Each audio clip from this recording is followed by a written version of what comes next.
and welcome to the 2022 Creativity Jam, where we are filling up our fierceness cup with creative bliss and engaging in practices and rituals that boost our creativity and get us moving and making and musing and dropping into meditative flow.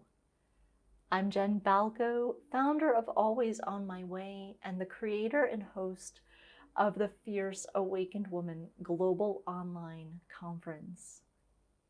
I'm so glad you're at this session today. We have Hilary Adams and one of her Icelandic horse guides leading us through a meditative journey. It's great. It's great. It's going to be great. As you're settling in, and as we've been doing for this entire Creativity Jam, roll back all of your energy. Come back into this present moment. Pulling in all of the tentacles of your awareness back into the space that you're in right now, so that you can hear and see and feel and experience whatever nugget of wisdom is here for you to support you on your joy journey, and so that you can take the next step and live your most wonderful life. As you settle in and get comfortable in whatever way that feels like today, let me tell you a little bit about Hilary Adams. Hilary is an intuitive coach, award-winning theater director, equine-partnered facilitator, and founder of Story and Horse. She works with clients to remember, integrate, and expand their creativity, as well as apply creative solutions to everyday challenges. Hilary is passionate about encouraging everyone to connect and reconnect with their creativity, and loves to support bringing that creativity into the world.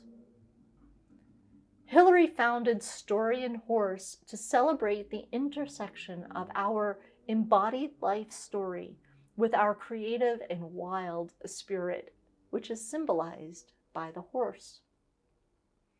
This intersection of story and horse is where the powerful connection between the invisible and visible is activated and expressed. Hilary offers personalized, creatively empowered coaching, both virtually and in person, including options with horses as co-coaches.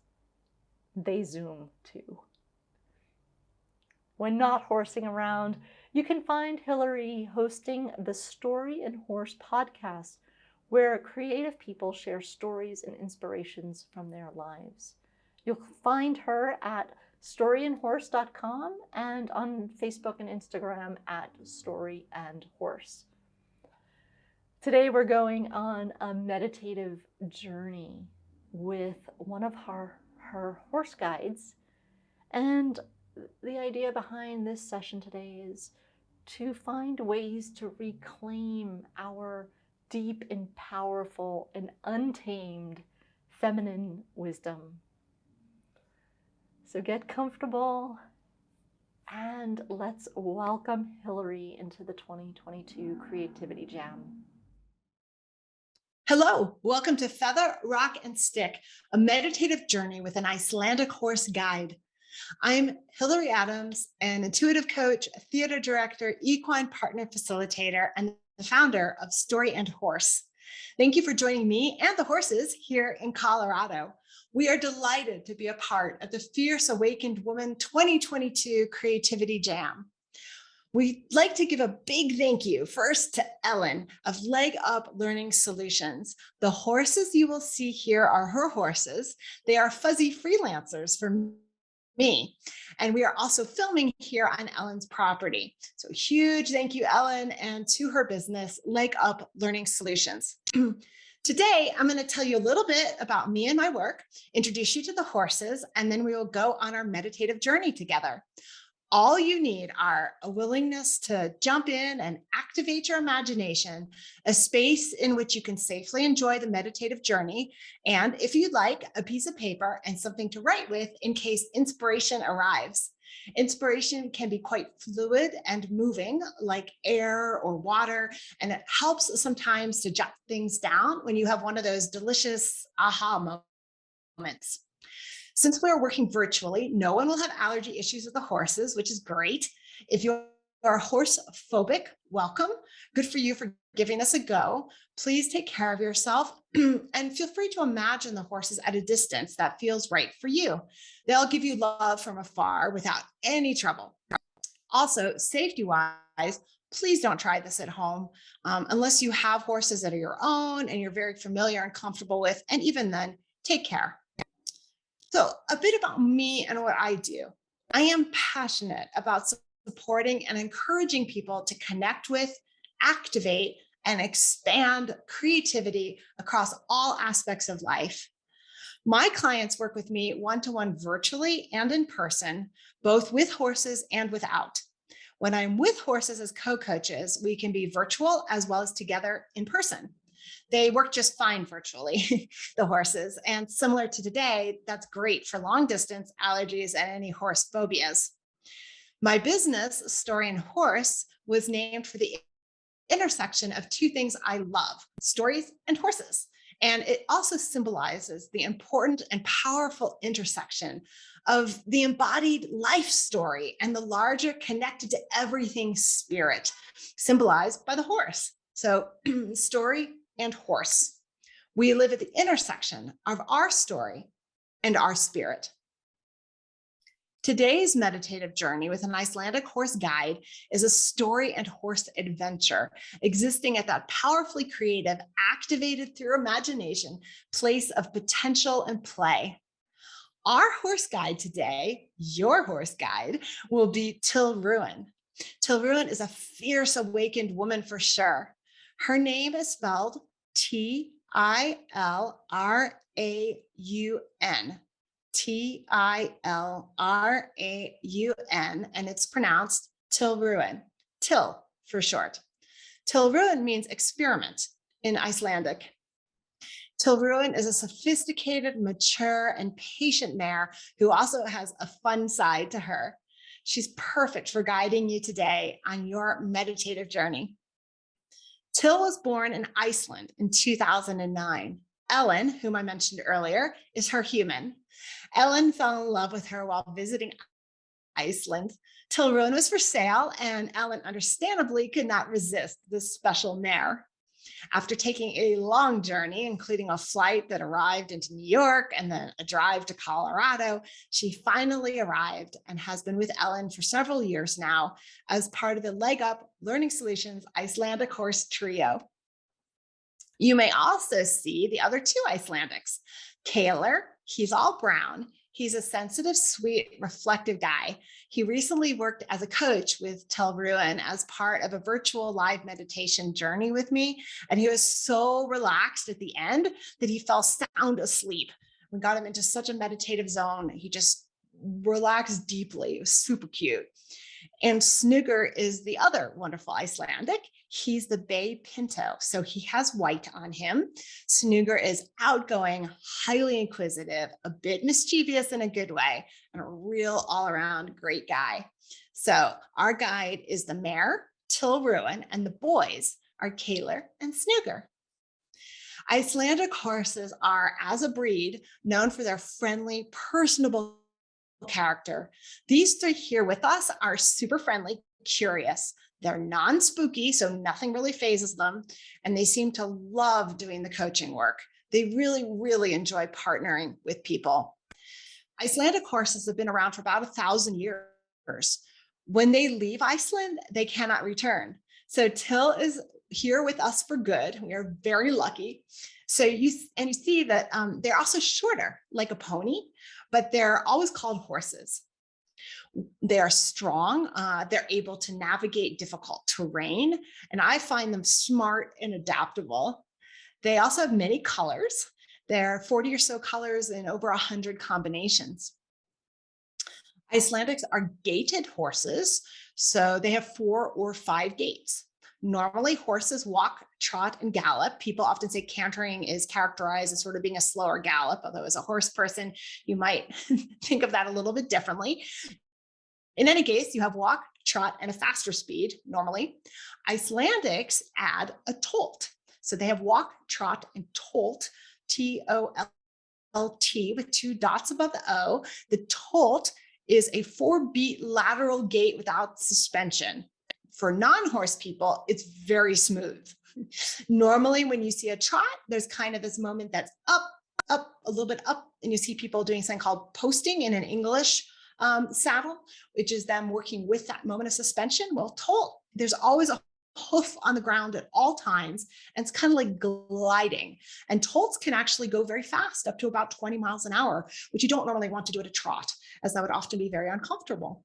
So a tolt is a special gait that they have. They also, some Icelandics also have something called a flying pace, which is a special sort of fast sprint. These are natural gaits. Baby Icelandics, foals, can you imagine? Not right now, but later you might want to look up a video of a baby Icelandic because they're so cute. Baby Icelandics, foals, will tolt. They will tolt around a pasture all by themselves, all with their own little cute four hooves. These special gaits are due to a genetic mutation, DMRT3, which showed up around 800 in England. So this is a genetic mutation that does this. Research in 2021 showed that ancient horses likely were gaited, at least to some degree, which perhaps helped them get over different types of terrain. This might be also, at least in part, why Icelandics have developed and kept this special form of locomotion, since Iceland has quite a lot of challenging terrain for equines. Icelandic horses have always been part of the myths and stories of Iceland for these last 1,000 years that they have traveled with us. They sometimes are said to have magical or special powers, and it seems that their hooves are like deeply rooted into ancient wisdom. There's just something about these horses that really feels unusual and special when you get to know them, which today you are. In the winter, they get extra furry, and it is springtime here in Colorado, so you're seeing a lot of shedding. You can imagine starting to touch Till's soft hair. It's super thick and it feels very warm in the sunshine, and she's quite warm. You can see that she is partially, she has a trim job here. That's because in the winter, she is so well insulated that she actually kind of gets too hot, even being outside in a Colorado winter. So that's why you see these different colors here. This is where her hair has been trimmed. So you can imagine petting her, running your hand along her side, giving her a hug. She's very huggable. She smells great. She smells like the outside mountain air with a nice horsey, almost earthy, woodsy type scent. Look at her adorable fuzzy ears, her soft muzzle, which is her nose. And if you offer her the back of your hand to smell it, to help her get to know you, you can feel the warm breath coming in and out of her nostrils. Her mane, that hair along her neck, and the forelock, which is the hair above her sweet face, are thick and a bit coarser than the body hair, but still very soft. You can put your hands into the mane and forelock. You can imagine feeling that thick hair as it blows a bit in the wind. Till's eyes are soft, relaxed, and friendly. When you gaze into them, be gentle yourself, be non-threatening, send love. We are predator to them and they are prey. So when working with horses, kindness, helping them to feel safe, being clear and understandable with what you're doing and asking, all these type of things are very important. So take a breath, land in your feet, exhale. Even when doing this work virtually, because we're going to imagine that you're with Till, that she's guiding you through this journey. So you really want to arrive in a grounded space to be here with her. You'll notice her hooves do not have shoes on them. She won't mind you touching the hoof if you'd like. It's smooth to the touch and a bit cooler than her fuzzy, huggable, warm body. So take a moment to imagine really being here with Till. Your feet on the ground with her hooves also solidly on the dirt. Imagine petting her thick hair, really feeling it in your fingers and body, maybe braiding her mane, adding some ribbons for the journey. You can look into her soft eyes, admiring her beautiful face, kissing her soft muzzle, whispering a hello into her fuzzy ears, smelling her outdoors, mountain plus woods plus horsey, wonderful scent. You can feel her warmth. You can sense her wild, wonderful, unbounded energy that is connected to the larger world in a glorious affirmation of life. And now, if you will please take a moment to make sure that you're in a space where you can really go on this meditation journey with us. Get some water, have paper and perhaps something to write with if you like. Challenge yourself to really use your senses, as many as possible. I invite you to use senses that maybe you aren't as familiar with, the ones that maybe you usually use, your mind's eye and you visualize, or maybe you usually use your ears and you imagine hearing things. Go with that, and then also add something else, maybe add touch or add a different energy sense than you usually play with. Go ahead and dive in deep this time. We're going to imagine as if you're traveling with Till in person as your own horsey guide.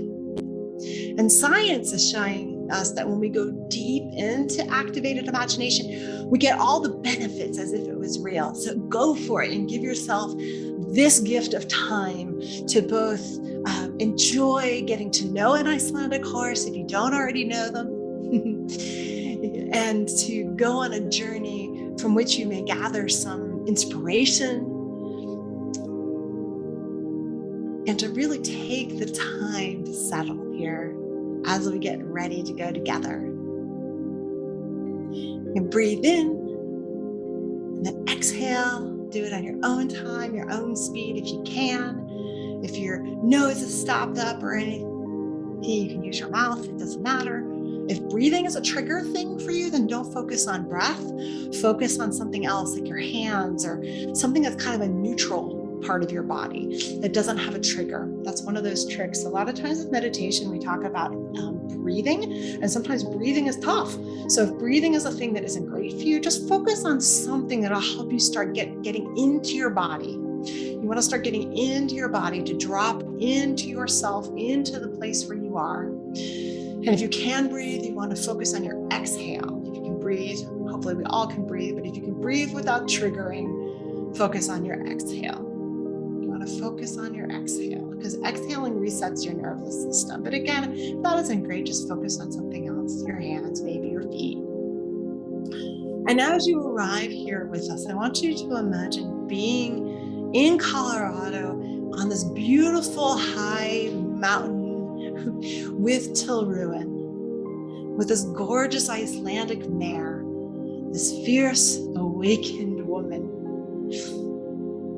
And she is going to be your guide. So I want you to imagine being here now with her. Imagine your feet on the ground. Imagine standing with her, breathing with her if you can. Feel that. Putting your hands perhaps on her if you would like, petting her, feeling her thick hair, putting some ribbons or a feather in her mane, looking into her sweet eyes.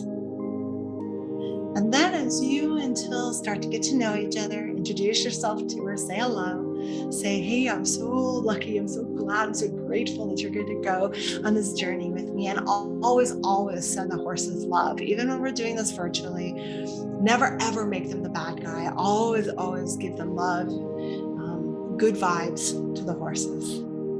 So as you stand here with Till, getting to know her and looking around, you see in front of you a beautiful field, and it's this gorgeous mountain air. So it's this clear air that lets you see pretty far at a great distance. And you can look up above and see this gorgeous blue sky, and perhaps there's a cloud or two drifting by.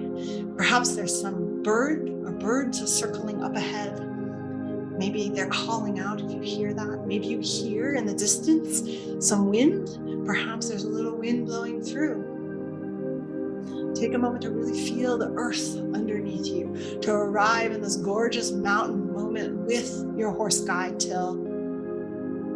And when you're ready, you and Till start walking out across the field together. You can hear your feet on the ground, and you can always hear her 4 feet moving in a rhythm on the ground. 1, 2, 3, 4. She clomps very gently with that wonderful clip clop of hooves on earth as you walk also. And you can walk at any distance with her. If you'd like to be up close, you can have your hands on her. You can walk at a distance. She can walk ahead of you. Whatever you two work out works for you. And as you two walk through the field, breathing in this air, enjoying the sunshine and the big, beautiful blue sky, you see up ahead, shimmering into existence, some trees that are sort of lining an edge of the field. And Till Ruin's ears perk forward. She's not scared at all. She's excited. And she looks at you, and there's a sparkle in those wise eyes of hers. She knows where to go. And she's very thrilled that you are with her, journeying on this beautiful day together.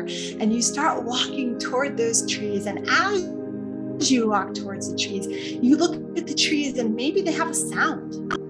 Maybe you get a sense from them. What do they look like? What are their colors? And as you walk toward the trees, you see that Till Ruin is sort of guiding you toward an opening. There's an opening in the trees, and you realize as you get closer, it's a path.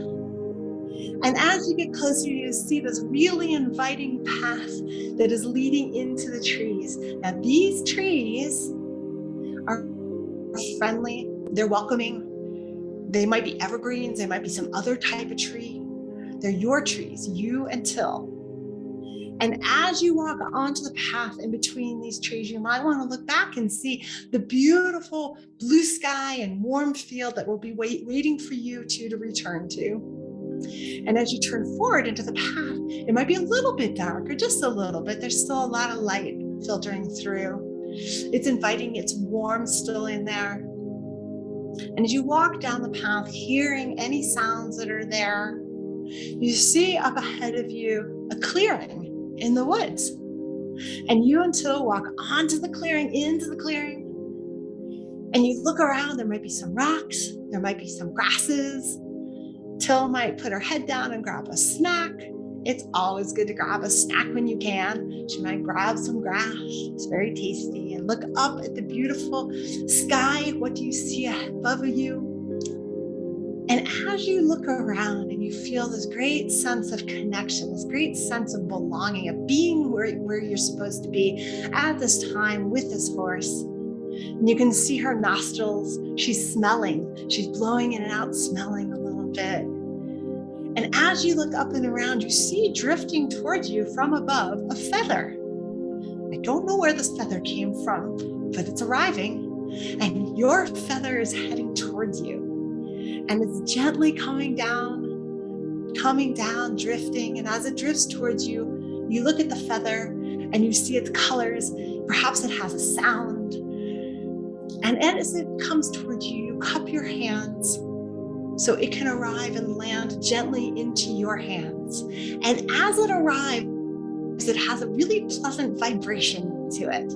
And as it arrives in your hands, you have the sense of being connected to everything. You have this sense all of a sudden that you can feel the wholeness of everything and how you are a part of that wholeness. And as you hold this feather, you look at it, you see its colors, you sense its weight or lack thereof.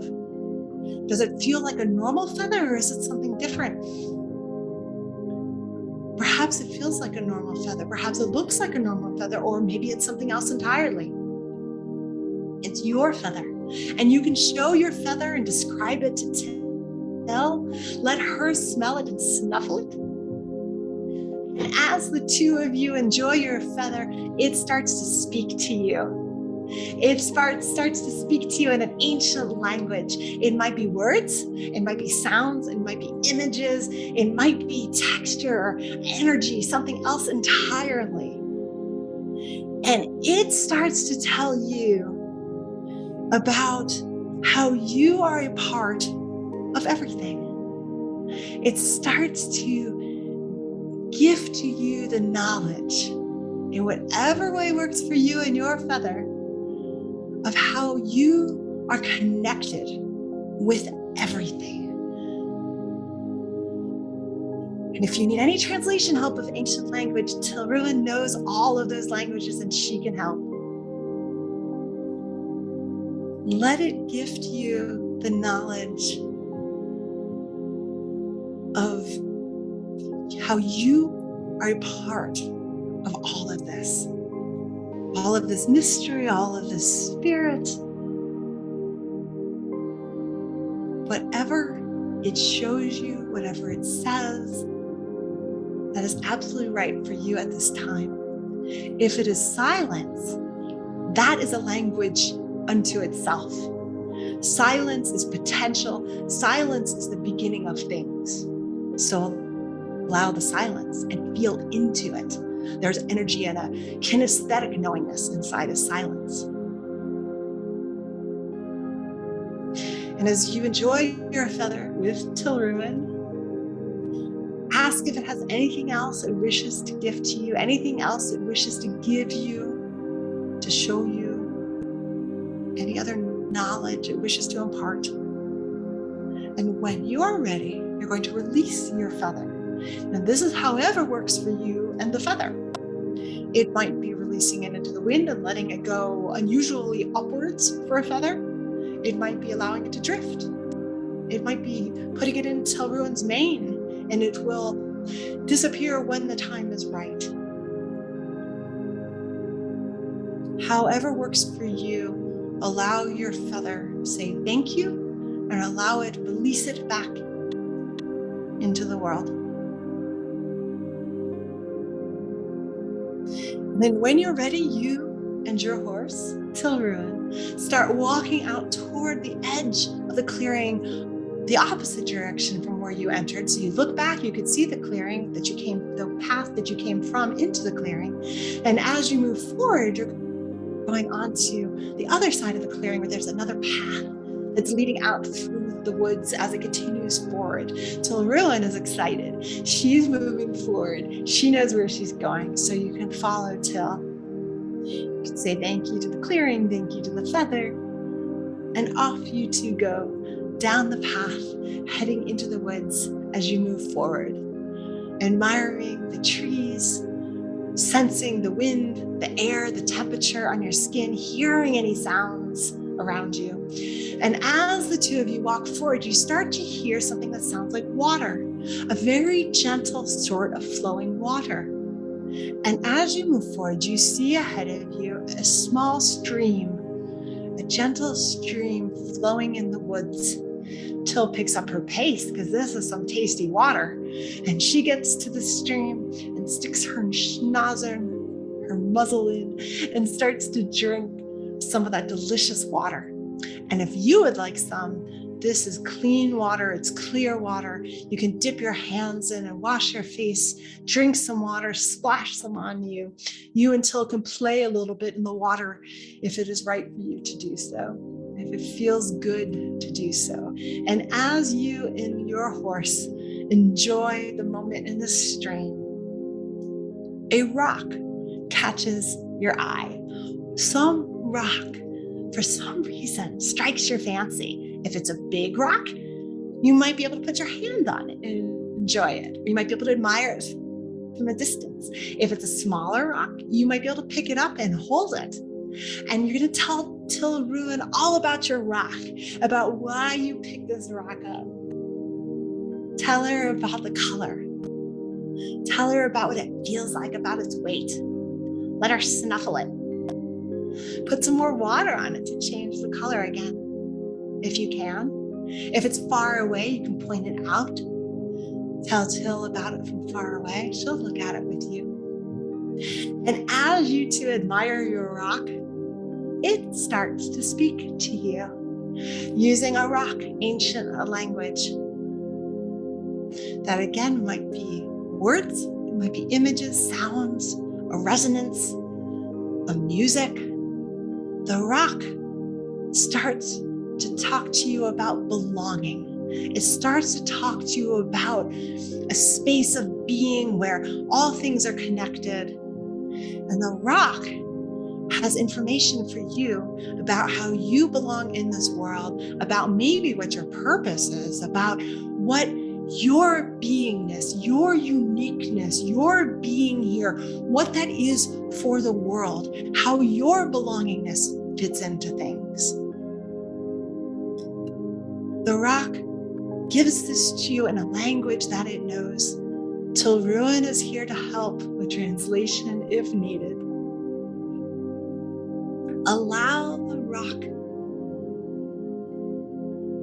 to share with you how you belong in this world and how you can give to this world in a way that no one else can. Like a rock in the stream, it makes the stream whole. How are you in the stream of life? How are you in the stream of the great universal mystery? What is this that is you?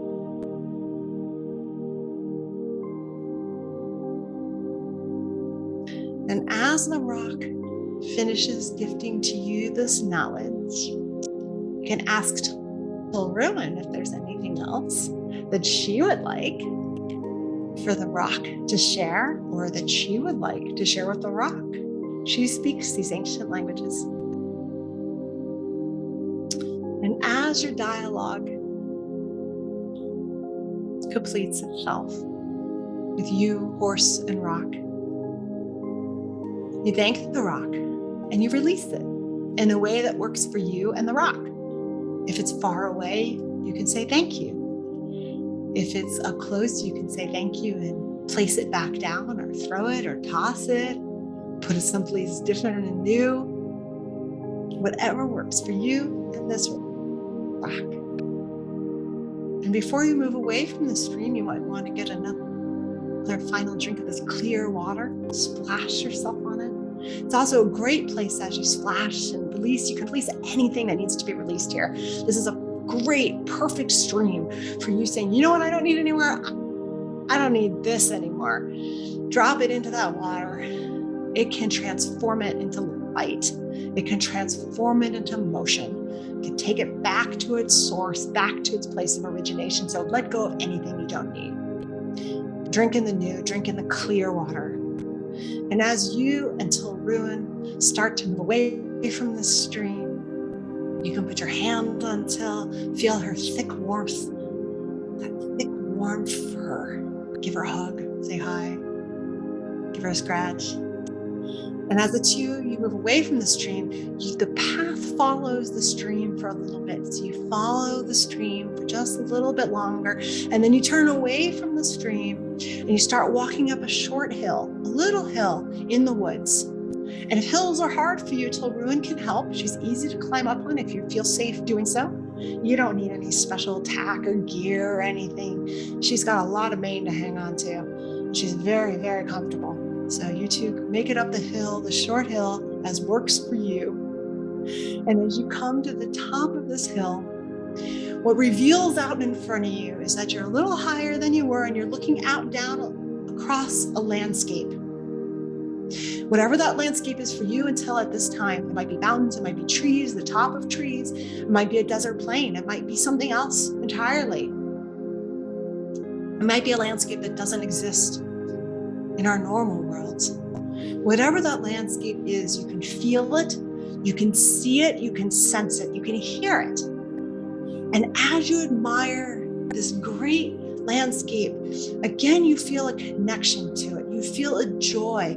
You feel a sense of potential, of hope, of possibility emanating out from this landscape around below you. It's as if you're both above it and sort of a part of it at the same time. And as you're admiring this, Tilruin paws the ground gently next to her, and one of her front hooves paws the ground. And you look over and you see that she's pawing at a stick. And she looks at you with a little twinkle in her eye, and she looks down, and you realize that stick is for you. You thank Tilruin, you get the stick, you pick the stick up, and you hold the stick. You feel the stick. You feel the wood. How old is it? Is this an ancient piece of wood or a relatively new piece of wood? How recently was it connected to the trees, the live trees? It is still connected to the trees. It still holds that knowledge. It's just portable knowledge now. So you're holding this portable knowledge of trees in your hand. You're feeling the texture of the stick. Is it tall? Is it short? Is it a walking stick? Is it a smaller stick? Until Tilruin is looking at you, and you realize that she would like, if you are comfortable, for you to both hold the stick and put your hand on her at the same time. If that's not comfortable, you simply hold the stick and stand near her. And as the two of you stand together, you ask the stick if there is some ancient knowledge, if there is some ancient knowing that it would benefit you to have at this time. And then you wait for a response. Until Ruin is helping, she's connected to the ancient as well. Whatever the stick wishes to tell you, welcome it. The stick may talk to you again in a language that isn't words. However the stick speaks to you, whatever it shows, reveals, imparts, it's a gift. What ancient knowledge would benefit you at this time?